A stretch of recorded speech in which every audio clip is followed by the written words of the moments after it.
I was with a guy for a couple of years when I realized that he'd taken up smoking meth as a hobby after work. We had numerous problems already, and I had 3 small kids, so I finally kicked him out. A few days later, maybe a week, he makes a fake Facebook page and sends me a friend request. The only posts on the page were talking about getting rid of me and my children, his self included, and how he planned to do it that day. The most recent post was accompanied by a selfie of him in my backyard, a recent selfie, so he had been there. I was on my way home with the kids late in the evening when I got the request.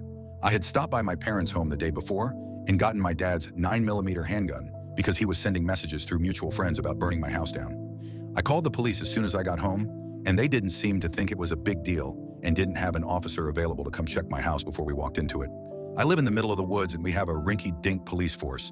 Anyway, I made the kids stay in the car. I gave my oldest instructions on what to do if anything happened, and I had to sweep my own home in the dark with a 9mm in case he was in there waiting for me and my children, and it was terrifying. I had to check my entire house every time we came home for a while, and I was always worried that I'd eventually find him in there. Police were called numerous times, and I was eventually granted a restraining order a couple weeks later when the death threats continued. He died about a year ago, and all I felt was relief. Am I a bad person for feeling that way? And is it me or the police force usually turn deaf ears till it's too late? What do you think, and what would you have done? Comment your thoughts and don't forget to like and subscribe.